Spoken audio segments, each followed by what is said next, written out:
अधिकारिता महिला बाल विकास विभाग की ओर से हार्दिक स्वागत और अभिनंदन है। आज का ये जो अंतर्राष्ट्रीय महिला दिवस हम लोगों के समक्ष मनाया जा रहा है, इसमें महिला बाल विकास विभाग, चिकित्सा विभाग, राजरिका की सभी बहनें इस कार्यक्रम में भाग लेने के लिए जिले भर से पधारी है। हम लोगों ने अंतर्राष्ट्रीय महिला दिवस सप्ताह का आयोजन किया था, जो 1 तारीख से लेके और 8 तारीख तक ये कार्यक्रम हम लोगों के बीच में चला, जिसमें विभिन्न वर्कशॉप का आयोजित की। बेटी बचाओ बेटी पढ़ाओ के लिए जनरल नर्सिंग ट्रेनिंग सेंटर के ऊपर हमने वर्कशॉप आयोजित की। साथ ही कल जिले भर के जो सभी आंगनबाड़ी केंद्र थे, उसके ऊपर किशोरी बालिकाओं और महिलाओं के लिए स्वास्थ्य परीक्षण की भी व्यवस्थाएं करवाई है।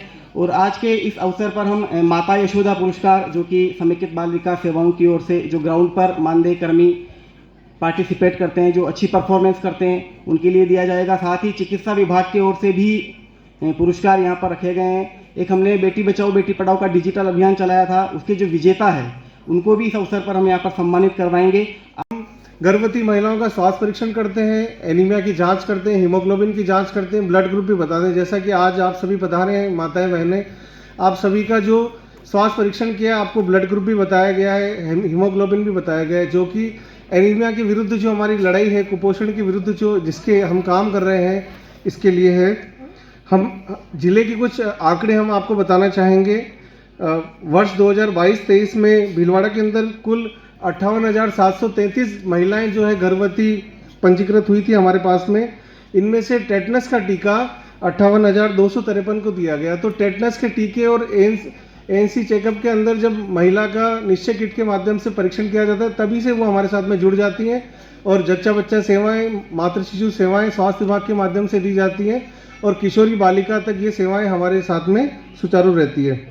इसी के साथ ही साथ 82,740 महिलाओं का हीमोग्लोबिन परीक्षण किया गया है, जो कि हमारे MCHN डे पर हमारे 9, 18, 27 तारीख को जो हमारे ANM और आशा बहनें अपनी ड्यू लिस्ट के अनुसार आमंत्रित करती महिलाओं को, और इसमें हम करते हैं पंजीकरण।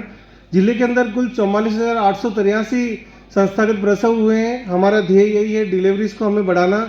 आदरणीय कलेक्टर सर के निर्देशन में हम काम कर रहे हैं, और हमारा संपूर्ण प्रयास यही है कि जिले के जो भी प्रसव हैं वो सुरक्षित हों, क्वालिटी से युक्त हों। हमारे सर जिला चिकित्सालय में प्रतिदिन के 50 से 60 प्रसव हो रहे हैं, तो गुणवत्ता भी हम इसमें रख रहे हैं। साथ ही साथ हमारे जो सामुदायिक और प्राथमिक स्वास्थ्य केंद्र है, यहाँ भी हम संपूर्ण प्रयास कर रहे हैं। सभी हमारे डिलीवरी पॉइंट्स जो हैं वो संचालित रहे जिले में।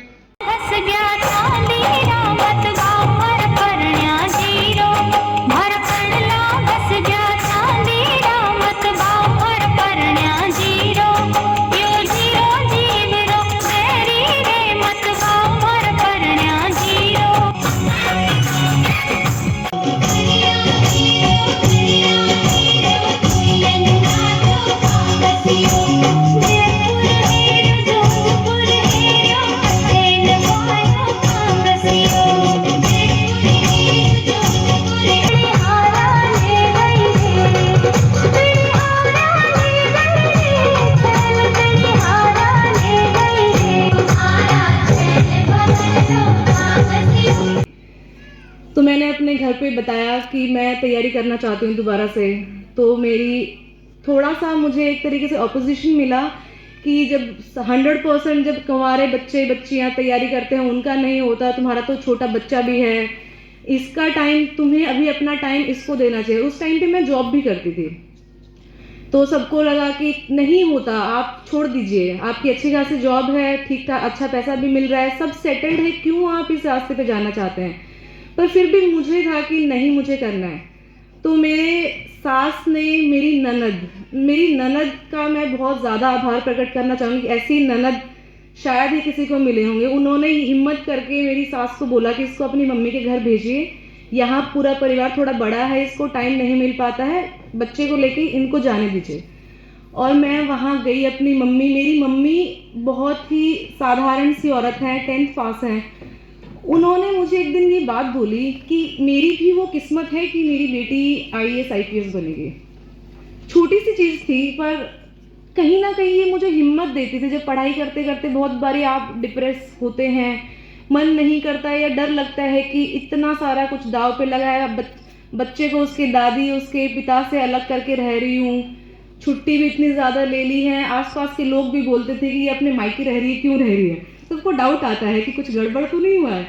तो तो कई लोग पूछते भी थे कि ये लड़की इतने टाइम से अपने घर रह रही है, 8-10 महीने हो गए, क्या चक्कर है, कुछ गड़बड़ है या पता नहीं लड़ाई करके आई हुई है। तो मेरी मम्मी मुझे बहुत ज़्यादा सपोर्ट करती थी। जब भी मायूस होती थी, हिम्मत टूटती थी कि नहीं होगा, तो बार बार बोलती थी कि बेटा लगे रहो, मेहनत हमेशा आएगी काम आपके।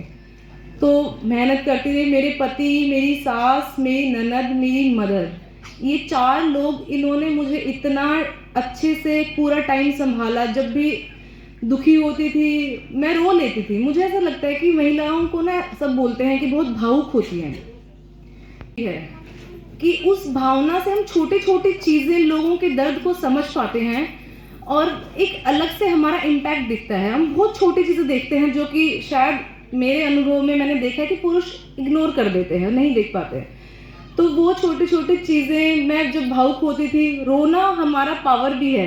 रोना कोई कमज़ोरी नहीं लगती मुझे। जब भी अंदर से भावनात्मक रूप से हम बहुत ज़्यादा भर जाते हैं, ये दुखी हो रहे हैं, वहाँ से दुखी हो रहे हैं, जब रो लेते थे तो एक मन में शांति आ जाती थी। मन शांत, दिमाग थोड़ा सा क्लियर हो जाता था कि चलो अभी हमें क्या करना है। तो मैं तो हर हफ्ते एक बार ज़रूर रोती थी। मुझे लगता है ये कोई कमी नहीं है। आपको अंदर भावना आ रही है तो आप रो ले, निकाल दें, फिर थोड़े से ठंडे हो जाते हैं, थोड़े हल्के हो जाते हैं। तो ये मैं करती थी। कभी कभी एक और चीज़ मुझे लगता है कि हमारी महिलाएं अपने सेहत पे बिल्कुल ध्यान नहीं देती हैं, एक्सरसाइज नहीं करती हैं।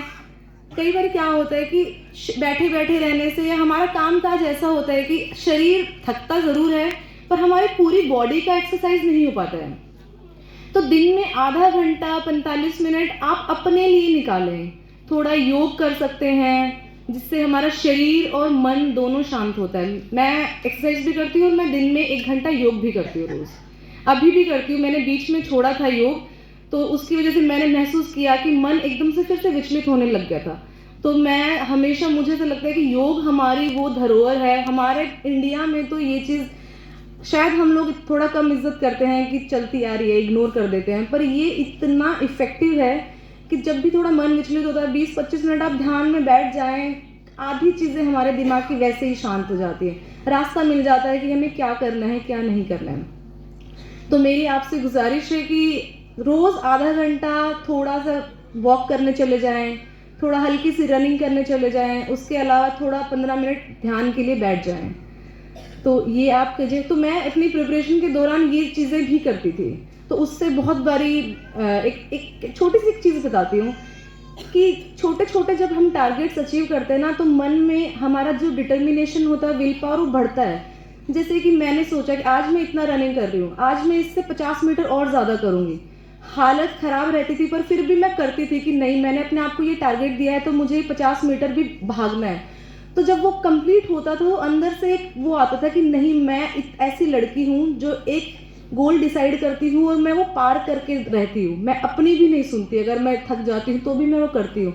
तो मुझे लगता है हर किसी को छोटी, कुछ भी हो, छोटे से छोटा अपने आप को एक टारगेट देना चाहिए और उसको रोज़ कंप्लीट करना चाहिए, जिससे हमारा निश्चय, दृढ़ता थोड़ा बढ़ता है, अपने अंदर विश्वास ज़्यादा जागता है। तो इन सब के इस छोटी छोटी चीज़ों से, परिवार के साथ से, इनकी वजह से मैं एग्ज़ाम क्लियर किया मैंने। और मुझे ऐसा लगता था कि मेरे एक विश्वास आया अब अपने ऊपर कि जो मैं डिसाइड करती हूँ, जिस पे मैंने अपना ध्यान केंद्रित किया है, मैं वो करने में सक्षम होती हूँ। तो आप सभी से भी मेरी ये गुजारिश है, और जो भी सास हैं, बहुएं हैं, उनसे भी थोड़ा, अगर किसी के सपने हैं तो थोड़ा सहयोग दीजिए आप उनको। माताएं अपने बच्चों के दिमाग में एक सपना तो ज़रूर डालिए। सपने होना बहुत ज़रूरी है, बिना सपने के कोई उड़ान नहीं भरेगा। तो आप अपनी बेटी को ज़रूर बोलिए, बेटा बेटी सबको बराबर देखिए, और उनके दिमाग में एक ज़रूर सपना डालिए कि मैं तुम्हें कुछ बड़ा बनते हुए देखना चाहता हूँ या देखना चाहती हूँ। तो इसी चीज़ की वजह से, और उनको प्रोत्साहित कीजिए, उनको साथ दीजिए, बाहर पढ़ना और अपनी बेटियों से बात माँ से सबसे करीब होती है बेटियाँ। कुछ भी एक उम्र होती है, जैसे 15-16 साल की, बहुत सारी लड़कियां, जैसे हम पुलिस में आए दिन कुछ ना कुछ केसेस देखते हैं, मुझे लगता है कि उसमें माँ का बहुत बड़ा योगदान हो सकता है कि आप अपनी बेटी से रोज़ बात करेंगे कि आप कहाँ जा रहे हैं, क्या है, आपको कौन पसंद आ रहा है, या आपकी क्या उम्र है अभी, आपको कहाँ ध्यान देना चाहिए। आधी प्रॉब्लम हमारी शायद हमारी बेटी हमसे शेयर कर ले, बता दे तो वही सॉल्व हो जाएगी। तो अपने बेटियों को वो एक माहौल दीजिए ताकि वो अपनी बातें आपको आके बता सके कि उनकी लाइफ में चल क्या रहा है। तो उससे आप उनको सपने दिखाइए, उनसे बात कीजिए और उनको आगे बढ़ते रहने की प्रेरणा दीजिए। मैं इतना ही कहना चाहूँगी। काफ़ी समय ले लिया है मैंने, धन्यवाद आपको। पिछले सालों में और आज में आप देखेंगे 50 सालों में बहुत महिलाओं की तरक्की का रूप बदला है। सामाजिक जीवन देखिए या आर्थिक जीवन देखिए या राजनीतिक जीवन देखिए। आर्थिक रूप से भी महिलाएं पहले भी घर में सहयोग करती थी, लेकिन आज एक अलग रूप में सहयोग करती है। सामाजिक जीवन में भी वे आगे बढ़ी है और राजनीतिक जीवन में भी आगे बढ़ी है। लेकिन इस सशक्तिकरण का एक दूसरा रूप भी सामने आया है, क्योंकि एडीएम सिटी हूँ, जो महसूस करा है मैंने वो मैं कहना चाहूँगी। अपने अधिकारों का जो दुरुपयोग इस समय होने लगा है, मेरे पास कई केसेस आते हैं। हम सशक्त हो गए हैं, हम किसी को पराजित नहीं कर सकते, हमको सामने वाले को हराना है तो हम कुछ भी किसी भी तरीके के आरोप लगा देते हैं, ये सोच के कि हम सशक्त हो गए। ये जो ब्लैक एंड वाइट कॉन्सेप्ट है ना सशक्तिकरण का, मैं इसे बिल्कुल पसंद नहीं करती हूँ। कायर लोग होते हैं जो ऐसी हरकत करते हैं। आप मुद्दों की लड़ाई मुद्दे से लड़िए, तथ्यों से बात करिए, अपना आत्मविश्वास मजबूत रखिए। कई मौके आएंगे जब आप अपने कार्य क्षेत्र में या जीवन में ये महसूस करेंगे कि आपको आपकी वैल्यू नहीं आंकी जा रही या आपको कम महसूस किया जा रहा है। एक कहानी मैं बचपन में सुना करती थी, मेरे पेरेंट्स सुनाते थे मुझे। एक बेटी अपने पिता से पूछती है, मेरे जीवन का मूल्य क्या है। पिता ने बेटी को एक पत्थर दिया और कहा, बाजार जाना और इसे लेकर बैठ जाना, कोई भी आए इसकी वैल्यू, इसकी प्राइस, इसकी कीमत पूछे तो केवल 2 उंगलियां खड़ी कर देना। बेटी गई, वो पत्थर लेकर मार्केट में, वो बैठ गई। एक बूढ़ी औरत आती है, वो पूछती है कि ये पत्थर कितने का है। वो बच्ची 2 उंगली खड़ी कर देती है।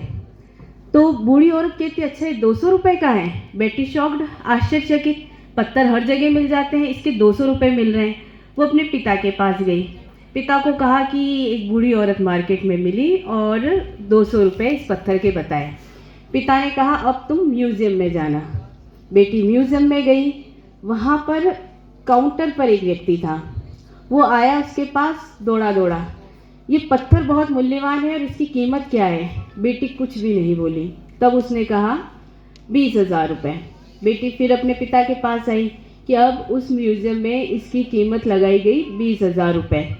पिता ने कहा, अब तुम इस पत्थर को लेकर कीमती पत्थरों की दुकान पर जाना। कीमती पत्थरों की दुकान पर गए, एक बुजुर्ग आदमी आया और वो बोला, ओ माय गॉड, ये पत्थर, इसके लिए मैंने अपना पूरा जीवन लगा दिया तलाशने में, तुम्हें कहाँ से मिला, इसकी कीमत कितनी है। बच्ची ने फिर 2 उंगलियां खड़ी कर दी। तो उस बुजुर्ग आदमी ने कहा, 2 लाख रुपए मैं तुम्हें दूंगा, ये पत्थर मुझे दे दो। बेटी फिर शॉक्ड। बेटी गई पिता के पास, उसने कहा कि अब इसके 2 लाख रुपए मिले। तब पिता ने कहा कि यही संदेश मैं तुम्हें देना चाहता हूँ। क्या कीमत आपकी होगी ये आपको खुद को तय करनी है कि आप 200 रुपये के बनते हो, 20,000 के या 2 लाख के बनते हो। आपका व्यक्तित्व प्रभावशाली होना चाहिए। दूसरी शिक्षा ये भी मिलती है, कोई आपका मूल्य जौहरी ही जानेगा, क्या कोहिनूर होता है और क्या सोना होता है, कोई फर्क नहीं पड़ता। आप अपने काम में माहिर बनिए, आप अपने व्यक्तित्व को तराशिए। केवल बाहर नौकरी करने से सशक्त नहीं होते, 2 पैसे कमाने से सशक्त नहीं होते। आपको कमानी चाहिए, घर के कामों में सहयोग करना चाहिए। कोई फ़र्क नहीं पड़ता, आप बहुत अच्छा बोलना जान गए, आप बहुत हो गए। आपके व्यक्तित्व में नैतिक मूल्य होने भी बहुत ज़रूरी है, जो आजकल गायब से हो गए हैं। बहुत अच्छी शिक्षा अपने बच्चों को, स्पेशल बेटों को दें। सशक्त तो हो रहे हैं, लेकिन एक समस्या भी खड़ी हो गई है महिला सुरक्षा की। महिला सुरक्षा को खतरा घर से ही होता है। तो जैसे बेटियों को सिखा रहे हो ना, अच्छे संस्कार होने चाहिए क्योंकि दूसरे घर जाएंगी, वैसे ही बेटों को दीजिए। आप आज से शुरू करेंगे, आगे चल के एक बहुत अच्छा समाज बनेगा जहाँ बेटियाँ सुरक्षित रहेंगी।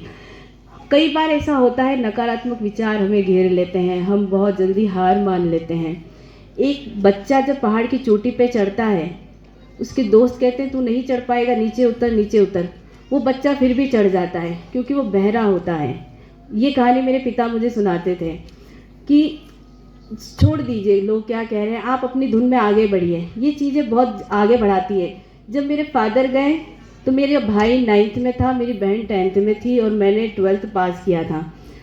दोनों की जिम्मेदारी थी, दोनों को पढ़ाना था, काबिल बनाना था, माँ को संभालना था और मैं बड़ी थी। इतना प्रेशर था, कई लोग कहते थे क्या कर पाओगी ज़िंदगी में। मुझे ऐसा लगता है कि जो लोग ये कहते थे ना कि टॉपर रही है स्कूल की, कॉलेज की, उन्होंने मुझे आगे नहीं बढ़ाया, मुझे इस नेगेटिविटी ने आगे बढ़ाया कि मुझे कुछ करके दिखाना है। और आज भी नेगेटिव लोग मेरे फेवरेट होते हैं, जो ये कहते हैं मैडम बहुत अच्छी, अपन दूर हो जाते हैं। जो कहते हैं कि नहीं ये कमियां हैं, वो मेरे फेवरेट होते हैं और मैं इन चीज़ों से आगे बहुत सुधार करने की कोशिश करती हूँ। आप सबको इस मंच के माध्यम से यही कहना चाहूँगी, बहुत खुश रहें, ज़िंदगी में आगे बढ़ें, लेकिन एक सही गति में, सही दिशा में आगे बढ़ें। अधिकारों का उपयोग करें, दुरुपयोग ना करें। चीज़ें बहुत अच्छी भी हैं। इंद्रधनुष के सारे रंग हमारी ज़िंदगी में होते हैं, लेकिन हम उन रंगों को देख नहीं पाते, सिर्फ एक दुख के पीछे। लाइफ कभी भी आसान किसी की भी नहीं होती, चाहे आप बड़े से बड़े बिजनेसमैन की देख लीजिए या नीचे किसी की भी देख लीजिए। लाइफ इज़ इक्वल टू संघर्ष, वो हमेशा संघर्ष की ही रहेगी और संघर्ष की ही होनी चाहिए। बिना संघर्ष आप कुछ भी नहीं बन पाएंगे, केवल एक पत्थर होंगे जिसको सब ठोकर मारेंगे। संघर्ष करके आगे बढ़ेंगे तो निखरेंगे। ईश्वर से ही कामना करते हैं आप हमेशा सुखी रहें, संपन्न रहें, ज़िंदगी के हर रंग का आनंद लें। ये जो भी मैंने कहा मेरे मन की बात है, मैं पढ़ के नहीं बोल पाती, मन से बात करती हूँ। धन्यवाद। जैसा मुझसे पूर्व 2 महिला अधिकारियों ने आपको बिल्कुल बेबाक, स्पष्ट, बिना किसी पूर्व तैयारी के अपनी भावनाएं व्यक्त की और उन भावनाओं के माध्यम से आप ये समझ पाए कि आगे बढ़ने के लिए क्या क्या रुकावटें आती है और कितना संघर्ष करना पड़ता है, और आपको अपने अंदर से कोई ऐसा व्यक्ति महसूस हुआ नहीं कि हमारे जैसा ही है कोई जो हमसे स्टेज पर जाकर के पहुंचा है। उससे पूर्व भी आपने देखा राज्य सरकार, केंद्र सरकार कितने एफर्ट्स कर रही है, कितनी योजनाएं लाती है। जैसा CMHO साहब ने बताया और विभागों ने आपको बताया होगा कि हर क्षेत्र में सरकार की चेष्टा है कि महिला अग्रणी रहे। अब तो कुछ दिनों पूर्व चर्चा थी कि सांसद और विधानसभा में भी 33% प्रतिनिधित्व की कहीं बात चली है। आने वाला समय होगा जब वहां पर भी हम देखेंगे। महामहिम राष्ट्रपति महोदया आज एक महिला है, जो राष्ट्र के लिए गौरव की बात है। तो कोई क्षेत्र ऐसा नहीं है जहां महिलाओं का प्रतिनिधित्व नहीं रहा हो। पहले army, air force, fighter pilot, police, border forces, बहुत से ऐसे फील्ड थे जहां ये माना जाता था कि महिलाएं यहां काम नहीं कर सकती। परंतु इस देश की मातृशक्ति ने यह साबित कर दिया कि हमारे लिए कोई फील्ड अछूता नहीं है। हिंदुस्तान के हर फील्ड में हम कंधे से कंधा मिला करके, मुकाबला करके अच्छी सेवाएं दे सकते हैं। बहुत अच्छी बात है जितना प्रतिनिधित्व मिलेगा, क्योंकि ये भी एक हमारी पॉपुलेशन का अहम हिस्सा है, बराबर का हिस्सा है। और आपका आउटपुट जो घर पर है उसका तो कोई मुकाबला है ही नहीं। जो बच्चों को संस्कारित करने में देते हैं, जो बच्चों को पालने में देते हैं, उनको ऊपर इस लेवल पर ले जाके देते हैं कि वो समाज के लायक बनते हैं, वो तो मुकाबला उसका कोई कर ही नहीं सकता, उसका कोई वैल्यूएशन भी नहीं कर सकता। और वो करने के साथ साथ जो अतिरिक्त आप बाहर निकल करके जो समाज को सेवाएं दे रहे हैं, जो राष्ट्र को सेवाएं दे रहे हैं, उसका भी बहुत बड़ा योगदान इस राष्ट्र के लिए है, इस समाज के लिए है, जिसको नकारा नहीं जा सकता। तो आप सभी से ये गुजारिश, ये अपील कि अपने बच्चों को, बच्चियों को आगे बढ़ाएं, सभी बहनों को आगे लाया जाए, उनको प्रोत्साहित किया जाए, उनको किसी प्रकार की रुकावट आती है उसमें उनको सहयोग किया जाए, पूरा समाज, पूरा परिवार सहयोग करे, क्योंकि आप सबके आगे बढ़ने से ही इस राष्ट्र की उन्नति संभव है। बहुत ज़्यादा मैं यहाँ नहीं कहूँगा, आपने मुझे आमंत्रित के लिए, उसके लिए आपको बहुत बहुत धन्यवाद, बधाई, जय हिंद। तालियों से एक नन्ही परी तो आशीर्वाद दीजिए, तालियां बजाएं।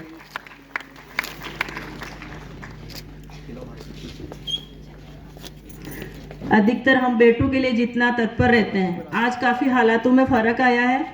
पहले ज़्यादा भेदभाव होता था, फिर भी कहीं जगह तो है ये, जब लड़का होता है तो थाली बजाते हैं, लड़कियां होती है तो छागला बजाते हैं, और जन्मोत्सव बेटों का ही मनाते हैं, बेटियों का अधिकतर नहीं मनाते हैं। काफ़ी बदलाव आया है, फिर भी है कहीं कहीं जगह।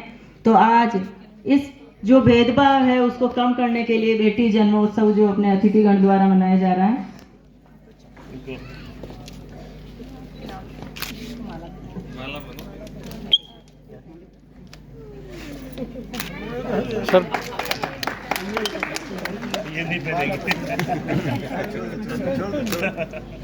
आज दिवस मनाया जा रहा। आज का दिन माता शक्ति का जन्म ही हो।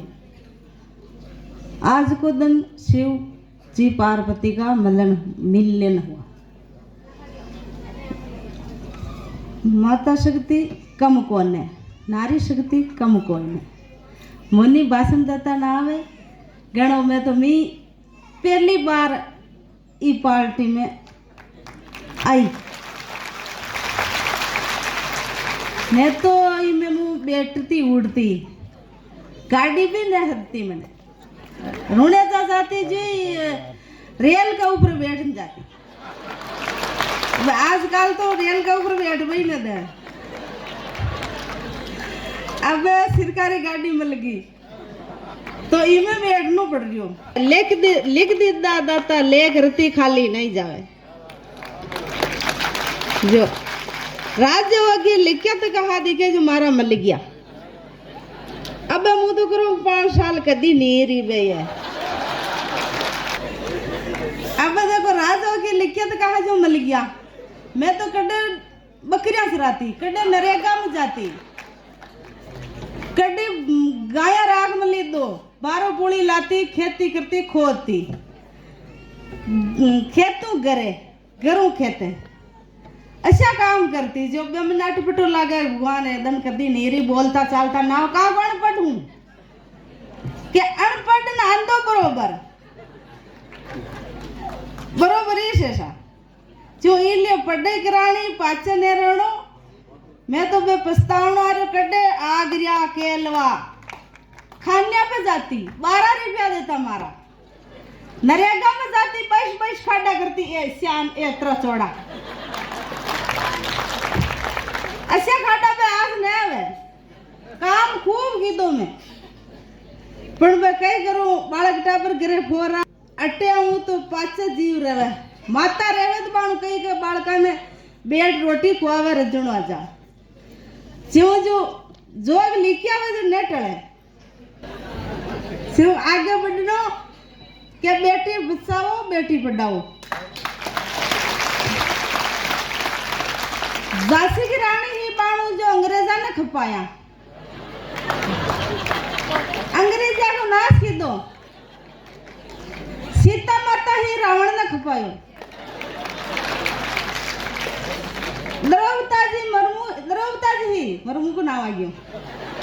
द्रौपदी ही जो राजा दुशासन ही को चीर खांसियो तो द्रौपदी ठान ली दे कि भाई केस खुला रह क्या क्यों के इका खूनो मारा बाल के लगा खूना ने जदी मने जैन आई। जो नारी जो ठान लेती है जो करके दिखाती है।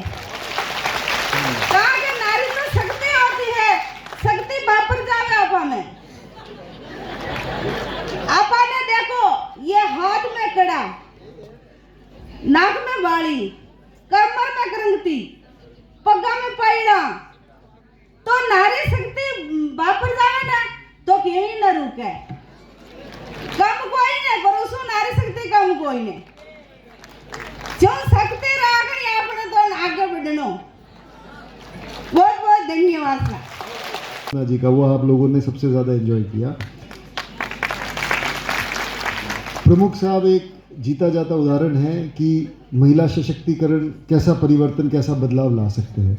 मैं उनकी भाषा वो जिस मारवाड़ी में या जो जिसमें बात कर रहे थे, मैं एमपी साहब से पूछ रहा था, मैं कहा साहब क्या कहा उन्होंने, तो बता रहे थे मेरे को। तो वो कह रहे थे कि साहब मैं पहले ट्रेन के ऊपर सफ़र करती थी, अब गाड़ी मिल गई सरकार में आने के बाद, और राजयोग लिखा है तो 5 साल निकालने हैं। लेकिन आप देखें कि कितने सारे अवसर हैं। यही हमारे देश की खूबसूरती है, यही लोकतंत्र की खूबसूरती है कि किस प्रकार से सशक्तिकरण किया जा सकता है। और चाहे वो बरजी देवी जी हो या उषा जी ने अपनी कहानी आपसे साझा करी कि वो पारिवारिक जीवन, दाम्पत्य जीवन उनका चल रहा था, पर उन्होंने फिर एक एग्ज़ाम देने के बारे में सोचा और उसमें सफल हुई, उनके परिवार ने उनकी मदद करी। तो ऐसे बहुत उदाहरण हैं।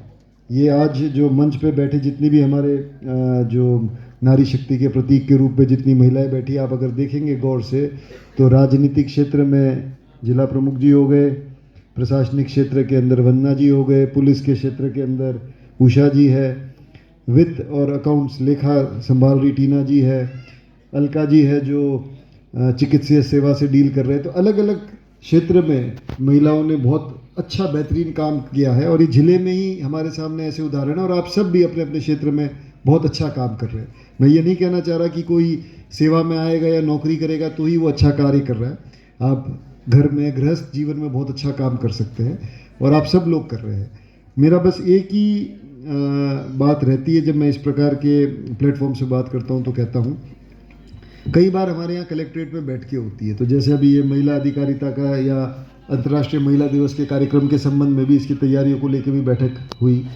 तो जैसे बैठक होती है 30-40, उसमें अलग अलग विभागों के अधिकारी होते हैं, उसमें से 5, 7, 10 महिलाएं होती है। पर जो मेरे को एक बात खटकती है एज जिला कलेक्टर, वो ये है कि जब भी हम महिलाओं के मुद्दे पे बात करते हैं तो महिलाएं जो है वो पता नहीं क्यों, किस कारण बहुत ज़्यादा पार्टिसिपेट नहीं कर पाती, और पुरुषों के डोमेन में हम चीज़ें छोड़ देते हैं।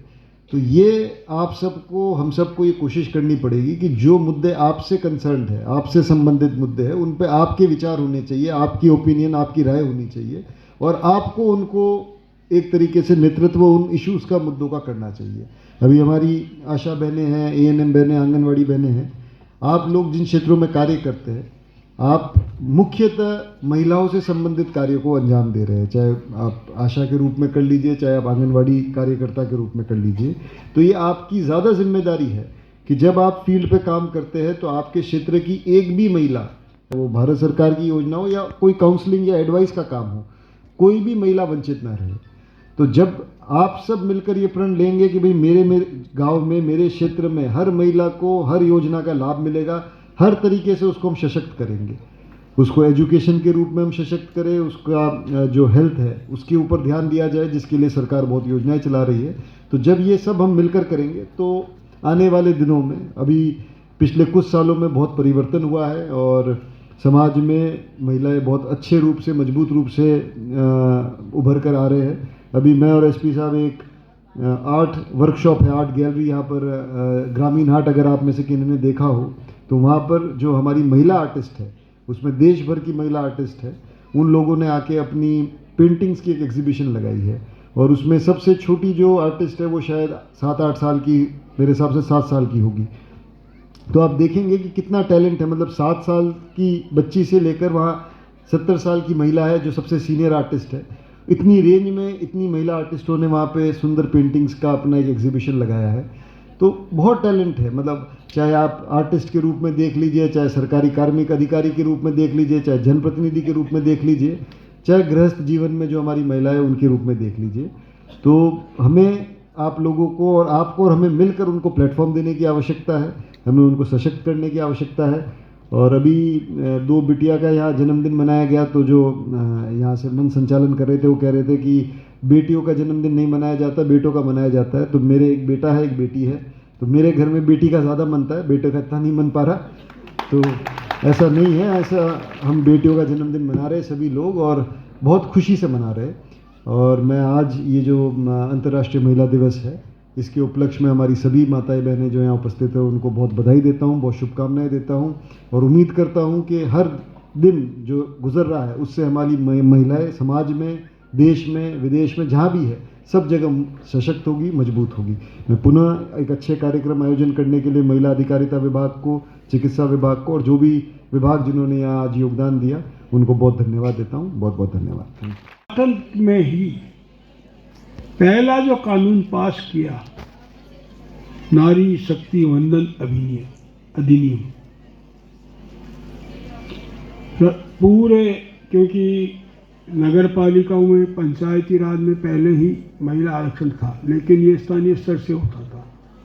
विधानसभाओं और लोकसभाओं में काफ़ी समय से, मैं जब 96 में पहली बार MP बना था, तब से ये मांग चल रही थी कि महिला आरक्षण लोकसभा विधानसभा में होए, विधान परिषद राज्यसभा सब में।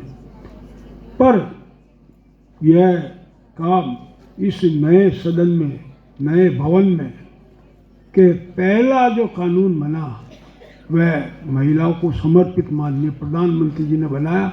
इसके लिए मैं सभी आपकी ओर से माननीय प्रधानमंत्री जी का हृदय से आभार व्यक्त करता हूँ। कानून बन गया, आगे आने वाले में जैसे सेंसेक्स होगा उसके बाद ये रिजर्वेशन शुरू हो जाएगा। पर आज भी परिस्थिति क्या है हम देखते हैं, क्योंकि राजनीति में कि पंचायती राज, जिला परिषद, नगर पालिका, नगर परिषद चुनाव होते हैं, तो जो महिला कार्यकर्ता होते हैं वो न होकर किसी न किसी पुरुष कार्यकर्ता के परिवार से लड़ते हैं।